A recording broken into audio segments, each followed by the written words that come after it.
sooner had Boaz gone up to the gate and sat down there than the next of kin, of whom Boaz had spoken, came passing by. So Boaz said, "Come over, friend, sit down here." And he went over and sat down. Then Boaz took 10 men of the elders of the city and said, "Sit down here." So they sat down. He then said to the next of kin, "Naomi, who has come back from the country of Moab, is selling the parcel of land that belonged to our kinsman Elimelech. So I thought I would tell you of it and say, buy it in the presence of those sitting here and in the presence of the elders of my people. If you will redeem it, redeem it. But if you will not, tell me, so that I may know, for there is no one prior to you to redeem it, and I come after you." So he said, "I will redeem it." Then Boaz said, "The day you acquire the field from the hand of Naomi, you are also acquiring Ruth the Moabite, the widow of the dead man, to maintain the dead man's name on his inheritance." At this, the next of kin said, "I cannot redeem it for myself without damaging my own inheritance. Take my right of redemption yourself, for I cannot redeem it." Now this was the custom in former times in Israel concerning redeeming and exchanging. To confirm a transaction, the one took off a sandal and gave it to the other. This was the manner of attesting in Israel. So when the next of kin said to Boaz, "Acquire it for yourself," he took off his sandal. Then Boaz said to the elders and all the people, "Today you are witnesses that I have acquired from the hand of Naomi all that belonged to Elimelech, and all that belonged to Chilion and Mahlon. I have also acquired Ruth the Moabite, the wife of Mahlon, to be my wife, to maintain the dead man's name on his inheritance, in order that the name of the dead may not be cut off from his kindred and from the gate of his native place. Today you are witnesses." Then all the people who were at the gate, along with the elders, said, "We are witnesses. May the Lord make the woman who is coming into your house like Rachel and Leah, who has together built up the house of Israel. May you produce children in Ephrathah and bestow a name in Bethlehem. And through the children that the Lord will give you by this young woman, may your house be like the house of Perez, whom Tamar bore to Judah." So Boaz took Ruth, and she became his wife. When they came together, the Lord made her conceive, and she bore a son. Then the woman said to Naomi, "Blessed be the Lord, who has not left you this day without next of kin, and may his name be renowned in Israel. He shall be to you a restorer of life and a nourisher of your old age. For your daughter-in-law who loves you, who is more to you than 7 sons, has borne him." Then Naomi took the child and laid him in her bosom and became his nurse. The women of the neighborhood gave him a name, saying, "A son has been born to Naomi." So if you didn't know, that was Jessica. She's my oldest daughter who got to read this morning. Thank you for doing that. So it's great being here with you all this morning. If you're a guest with us, we're especially thrilled that you're here. We're going to continue on in the book of Ruth, like Jessica just read through chapter 4. But before we get into that, I have a question for you. Can you think of a time when you did something motivated just completely out of love? Like you didn't do it because of personal gain, financial gain, status, or something that you wanted to do necessarily, but you did it out of love for another person or a group of people. Can you think of something? If you did, you're farther along than I am. I tried to think of something this week, and I came up with nothing. I'm not sure if that means that my memory is not very good or if I'm kind of selfish. I'm not sure about that. So I asked my wife, I asked her the same question, and she was pretty quick to come up with baseball, and I did get permission to share this story. If you're been around Narrate a lot, you know that I was gone most of the spring. I coach a couple baseball teams. I have 2 boys that play, and so baseball is a pretty big part of our family's life now. My wife and I have been married 23 years, and pretty early on in our relationship, we were talking about things that we liked and didn't like. And I grew up playing baseball. My brother and I both did. My dad coached. We played All-Stars and all of that. We played did a lot of traveling. Really enjoyed that. So that was a big part of my childhood. And we were talking, and I kind of was telling her about that, all the fun we had as families going to baseball tournaments. We used to go to Canada and Washington and all over the place. And as I was telling her about it, you could just see her eyes kind of glaze over. And she said, I really don't know anything about baseball, and I really don't like it. It turns out that she had been to one baseball game in her life when she was in high school. She was on a school trip, and they went to Chicago to a baseball game at Wrigley Field. And I said, "Oh, who was playing?" And she said, "I don't know." So she didn't know either team that was playing at Wrigley Field. The one thing she did know about it was that was where Ferris Bueller's Day Off was, the scenes from that was. So she knew about that part of it. And it actually turns out she fell asleep during the baseball game. So you can imagine, like, baseball was not her thing. We have 4 children, 2 of them are boys, and both of those boys play baseball. And so didn't know really how it would play out, but as they got older and Dylan decided he wanted to play, she jumped in with both feet. She started learning how to keep score. She learned how to run the little app that we have where you can kind of track games, do a play-by-play so people other places can watch it. She now is kind of in charge of a lot of the concession stand at the Legion program. She does a lot with that. It's like she's at the baseball field a lot. In fact, if you didn't know, the Helena Senators, the Legion team, they won state this year, a couple weeks ago. So they got to represent Montana in the regional tournament in Wyoming, so they went down for that, and I didn't go on the trip, but she did. So, things have kind of changed a little bit. She loves baseball, but I can promise you that she didn't do it because she had this desire, like, I want to learn about baseball. This is a great sport. I think it is, but I know she didn't do it for that reason. She did it because of the love she had for the kids, for the boys, and wanting to be around them and to support them. And she did that for, I guess, the love she had for me too, hopefully, to be around us as a family. So can you think of anything? Something maybe that you've done or have had the opportunity to do because just out of love, not out of personal gain? Or maybe a different way to look at it is, can you think of someone else who has done something for you? Maybe a parent or a coworker or other family member, a friend, who was there for you, who was there to support you, or did something for you, took action based on love and not out of anything else. So that's what we're going to talk about today, and so that's something to think about as we go through this. So let's jump into Ruth chapter 4, verse 1. So to catch you up to speed where we're at right now, we've been going through 1 week at a time, 1 chapter a week. Adam talked the first 2 weeks, and then Hannah last week. And if you're unfamiliar with the story, Ruth is a story about a woman from Bethlehem who was married to Elimelech, and they had 2 sons. And a famine came into the land, and so they moved. They moved over to Moab. And when they got to Moab, the 2 sons married 2 Moabite women. And over the next few years, all 3 men in Naomi's family passed away. So she was left with just her and her 2 daughters-in-law. Now, this was a very patriarchal society, so not having a husband or any sons put her in a really bad spot. And she was in a foreign land as well. She was not in her homeland. So she decided to up and move. She moved back to Bethlehem and told her daughters-in-law that she was going to go back, but they needed to stay there because that was their best chance for a good life, right? One of the sisters-in-law said that she would stay. The other one, Ruth, said, no, I'm going to go with you. Out of love for Naomi, she went with Naomi back to Bethlehem, and they started a life together there. She said, where you go, I'll go. Your God is my God. And so she went with Naomi, and so Adam explored in the first couple weeks about how a lot of times the faithfulness of God doesn't really look like what we expect it to look like. And sometimes it shows up as a person. And for Naomi, the faithfulness of God showed up in Ruth, where Ruth came alongside of her to help her and support her when they went back to Bethlehem. In chapter 2, we got introduced to another person in the story, Boaz. Boaz was a relative of Elimelech, and he was a wealthy landowner. He was someone who did quite well there. And so he had his fields of grain, and Ruth had started gleaning, is what they called it, where she would go in after the harvesters and pick the grain, and he took note of her and wanted to help her out more, so he gave her some additional grain and let her pick with the workers. And so he, in essence, was helping her and Naomi out. And then last week, Hannah talked a lot about story and what the story is that's in here. Where we got left off was kind of on a cliffhanger. They were on the threshing floor. Ruth and Boaz were, and Ruth proposed to Boaz, which is kind of a unique thing. And again, it's a patriarchal culture.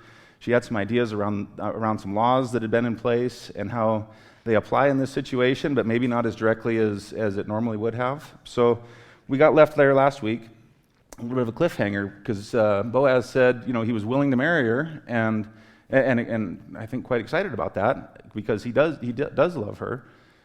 But there was another person. There was another man that was a closer relative. So that's where we're at right now, is we're in a spot where, are they going to end up together, or is this other person going to redeem the land? So verse 1 starts out, no sooner had Boaz gone up to the gate and sat down there than the next of kin of whom Boaz had spoken came passing by. So Boaz said, "Come over, friend, sit down here." And he went over and sat down. So I think a few things to note here, just in verse 1. There's actually quite a lot going on.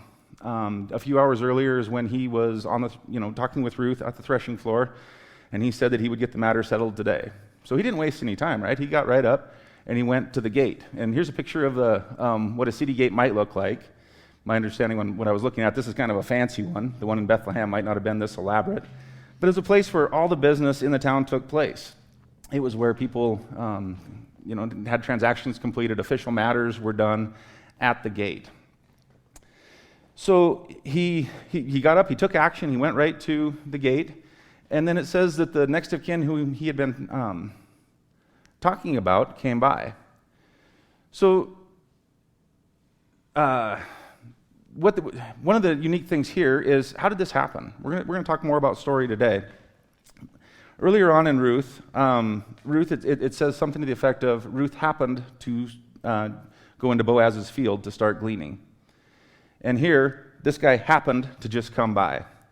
I think it's pretty cool how, as we're talking about God's story, how things maybe don't just happen, that there's reasons behind what happens there. So, and then he also calls him friend. So I think one part of that shows that it's not an adversarial interaction. He's being kind to him. And that's the English word that they translated it to. My understanding on the Hebrew word is actually kind of it more directly translates to Mr. So-and-so. So he said, "Hey, Mr. So-and-so, come over here." I think we're going to talk a bit more about why that might be. Why might he have called him Mr. So-and-so? The narrator, or the author of Ruth, probably knew the guy's name, right? But he chose to leave that out. Maybe it's because it wasn't important, or maybe it's because he didn't want to call undue attention to him in a negative light, as we're going to talk a little bit more about these laws that come up. So then verse 2 says, "Then Boaz took 10 men of the elders of the city and said, 'Sit down here.' So they sat down." So again, he kind of had a plan, like go to the gate, go to where business is actually done, and call the right people together. Boaz was a powerful man in the city, so people would listen to him. So he called over 10 men to say, "All right, let's get this done right now." He then said to the next of kin, "Naomi, who has come back from the country of Moab, is selling the parcel of land that belonged to our kinsman Elimelech. So I thought I would tell you of it and say, buy it in the presence of those sitting here and in the presence of the elders of my people. If you will redeem it, redeem it. But if you will not, tell me so that I may know, for there is no one prior to you to redeem it, and I come after you." So Mr. So-and-so said, "I will redeem it." Which, why wouldn't he, right?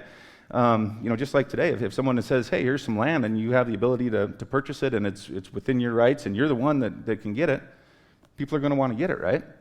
So it would kind of appear that here the story has taken a negative turn. If you're cheering for Ruth and Boaz, now we have another guy jumping in saying, "No, that's all right. I'll take that land."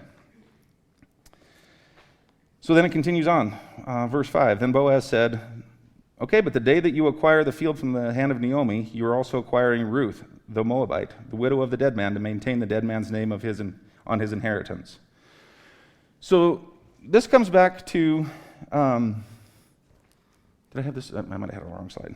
So by acquiring Ruth, when the Mr. So-and-so said, "I'll take the land," he was probably thinking, Naomi's land, which women really, it sounds like, could not own land at that time, but in this case, it was kind of passing along. But if she came with it, that's okay. She's older. She's not going to have any children. I'm going to get the land, and it will stay with my family. But now this is a little bit of a twist, because he's saying, but you also acquire Ruth because she is part of this family. Now, that changes the game for Mr. So-and-so. So go ahead and skip that next slide there. So at this, the next of kin said, "I cannot redeem it for myself without damaging my own inheritance. Take my right of redemption for yourself, for I cannot redeem it." So it's quite likely, if he had inheritance planned out, that he was married, he probably had sons, And so the way it would have been set up is whatever land he had was then going to go to his sons. So in order to buy this land, he was going to have to invest some more into it, buy this land from Naomi. And there's a risk. If he takes the land, if he redeems the land and then has a son with Ruth, then that son will inherit all this land, and his investment will be gone. So it will negatively impact his kids that he has, right? So he looked at it and he said, no, that's too big a risk. This is not a smart business decision anymore, and I really don't care about Ruth and Naomi, so I can't redeem this. So then we jump down to verse 8, and it said, so when the next of kin said to Boaz, a quiet for yourself, he took off his sandal. Now this is pretty interesting. This isn't the first time that a deal has been done in the Bible by taking off your sandal. This comes from the Levirate marriages. And so from Deuteronomy, I'm just going to read this real quick because this, I think, gives a different picture of what was happening. So in Deuteronomy 25, it says, when brothers reside together and one of them dies and has no son, the wife of the deceased shall not be married outside the family to a stranger. Her husband's brother shall go into her, taking her in marriage and performing the duty of a husband's brother to her. And the firstborn whom she bears shall succeed to the name of the deceased brother, so that his name may not be blotted out of Israel. But if the man has no desire to marry his brother's widow, then his brother's widow shall go up to the elders at the gate and say, my husband's brother refuses to perpetuate his brother's name in Israel. He will not perform the duty of a husband's brother to me. Then the elders of his town shall summon him and speak to him. If he persists, saying, I have no desire to marry her, then his brother's wife shall go up to him in the presence of the elders, pull his sandal off his foot, spit in his face, and declare, this is what is done to the man who does not build up his brother's house. Throughout Israel, the family shall be known as the house of him whose sandal was pulled off. That's not a very nice thing, is there?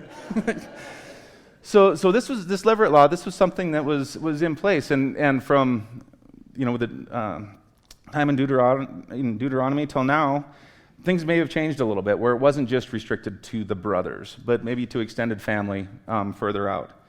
I also think this is probably why a good chance why they didn't give a name to Mr. So-and-so, because in Deuteronomy, when this happened, that she took off his sandal and she spit in his face, and it was very demeaning on that. But what happened in this case? This is something that I can imagine that Ruth and Naomi, if they could have been right there. They could have been sitting over there listening, I don't know, or wondering, like, what's going to happen here? And if Mr. So-and-so would have, went through with his Kinsman Redeemer duties, they probably would have been kind of sad about that. But he didn't. He said, no, I don't want to redeem this, and which allowed Boaz then to redeem it himself. So I could think that, like, instead of the author wanting us to think poorly about Mr. So-and-so because he didn't fulfill his duties, thinking like, no, this is all part of God's plan. It's okay. So the rest of the story goes on, and it ends up happy, right? Ruth and Boaz, they get married, and they end up having a son. So it all worked out. This is a wonderful story. I've read through this several times this year, going through this, and the story just gets better and better every time I read it. So let's talk about Boaz and what his qualities were.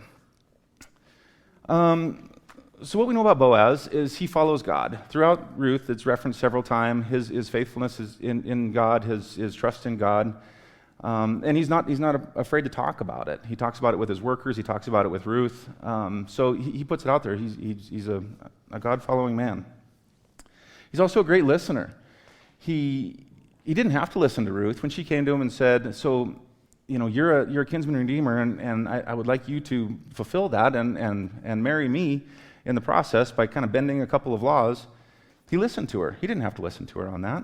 He also listened to the people around town.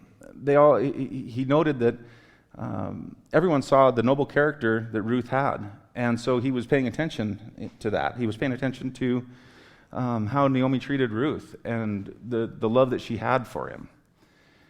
He was also generous. The law required that when he plowed his field and he picked his grain, that he left some around the edges, but he chose to leave more around, and he also let Ruth go with his workers to get even more grain, and then he even gave him more grain on top of that. So he was very generous.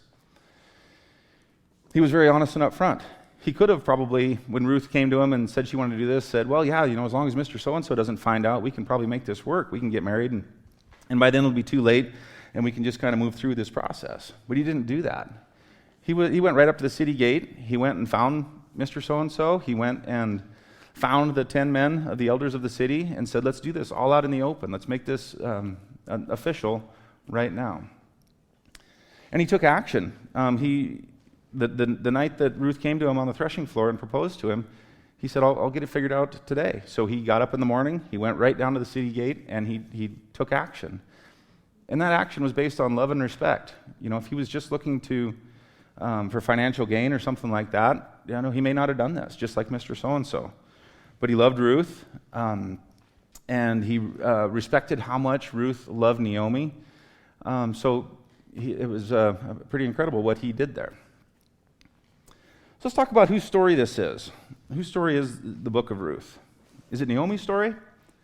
So Naomi was a woman in Bethlehem who went with her husband and her kids, and married into the kids married into some families in Moab. And so when the men in her family passed away, she came back, turned back to God, and even though at one point she asked the women of Bethlehem to call her Mora, to change her name instead of Naomi, which meant bitter, because she was bitter towards God. And then by being faithful and following and continuing to follow God and trusting God, things worked out for her. The book is named Ruth, so maybe it really is a story about Ruth. Ruth, who was a Moabite woman who married a foreign man. He dies, and she chooses, instead of staying home and marrying another Moabite man, to follow Naomi because of her love for Naomi. She chose to go to a different place with different religions, to follow a different God than what she had grown up with. And then she was a person of action, a person of noble character who chose to do things outside the norm in order to follow God. Or maybe this is really a story about Boaz. Boaz was someone who really didn't need anything. He was a wealthy landowner. He had life going well. He was a dignified man in the city. He didn't really need anything, and yet he found ways to serve others and to love others and to do that by following God. So maybe it's a story about Boaz. But I'm also going to propose that it's more than that. That this story, like a lot of stories in the Bible, is part of a bigger story, is a bigger part of God's story. In verse 14, it comes out and says, "Then the woman said to Naomi, 'Blessed be the Lord, who has not left you this day without the next of kin, and may his name be renowned in Israel.'" So here, they gave credit to God, right? This was God's story that played out through all of these different people, and I think it plays out in other places in the Bible, and I'm going to guess that it plays out in all of our lives with different people that we interact with. So how about you? Maybe there's situations in your life where you're more like Naomi, where maybe you're at a spot right now where it seems like God's not your friend. He doesn't love you. I was actually at Dairy Queen this week with my kids. We were having some ice cream, and these two ladies walked by with their kids, and I just heard them say something about church. One of them said to the other, and the other one said back, she says, "Oh no, I don't go to church." She said, "I'm quite convinced that God really hates me." That's a hard thing to hear, because I don't believe that, but I know that she does, and I don't know what was going on in her life at this point in time where she believes that God hates her, but I think that's, potentially that's where Naomi was, right? She was at a spot where, like, everything's going bad. We had a famine, now my husband and my sons are dead, but I don't know what to do. So maybe that's where you're at. Maybe you're at a spot where it feels like it's a little bit hopeless right now, and God doesn't love you.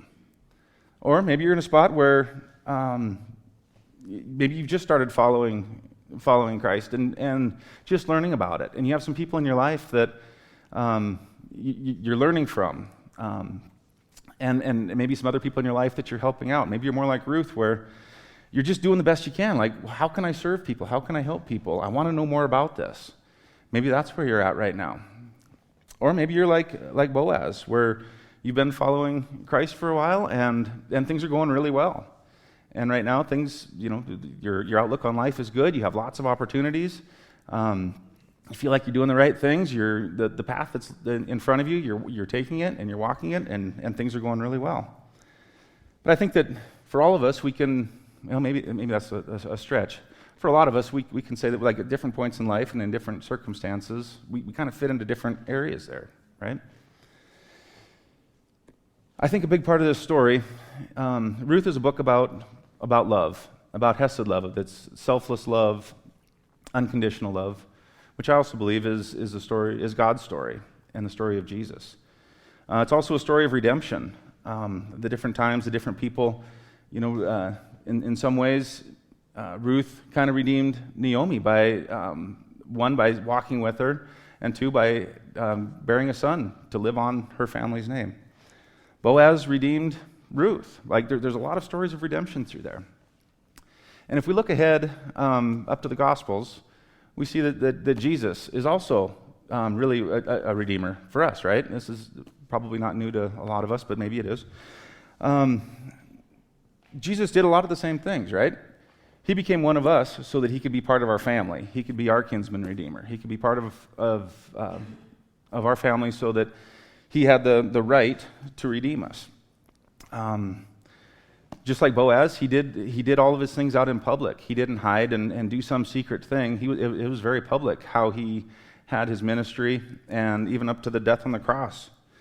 He had obviously a huge sacrifice. His death on the cross was a tremendous sacrifice that he did out of love. It was something that I don't think he had to do. I think he talked about, if there's another way, please take this cup from me. But if there's not, your will be done. So he did it out of love for us. So if we think of that as part of the bigger God story, that God's story is a story of love and a story of redemption, where do we fit in? This is something I've been thinking about for several months now. There is a difference, I think, in saying, okay, so I'm going to live my life, I have my life, and I want it to go how I want it to go, and I'm going to see where God fits into that, right? That's one way to do it. And I will say that I've been number one on that list for a long time. But possibly there's another way to look at it, to say, so God has this great big story. For some reason, he included us in all of it. He's included us in the story, just like he included Naomi and Ruth and Boaz. And where do we fit in? How do we fit into God's story? So maybe something this week to think about is to look at, where can we fit into God's story and do things and take action and engage with people and help people strictly out of love. And I was thinking about it actually yesterday.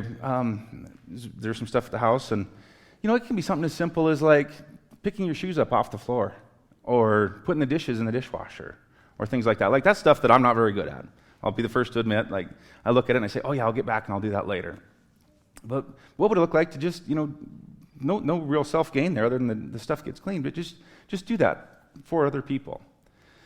So this week, as you go through the week, I'd encourage you to look for those opportunities. Where can you do things just based on love and not based on anything else? So you guys can come on back up here. In a minute here, we're going to have an opportunity to take communion. If you haven't taken communion with us before, we're going to start up here in the rows. We'll go row by row. We have bread over here. We have regular and gluten-free. And then on this side, we have wine and juice. And so go ahead and go on through, and when you get back to your seat, just hold on to your communion elements, and we'll all take it together. I'll jump back up here and lead us through communion. If it's something that we invite everybody who identifies as a Christ follower to join in with us. But if it's something you don't want to do, it's okay to just let people go on by you in the row or step off to the side and let them go by. It's not anything that you have to do, for sure. All right, I'm going to pray real quick. Heavenly Father, just thank you so much for the stories that you have for us, and the people that you have for us and that you bring into our lives. Lord, I'm so grateful for your redemption for all of us, and I pray that you'll help us to continue to remember that you are our Redeemer, and your love for us is what allowed that to happen.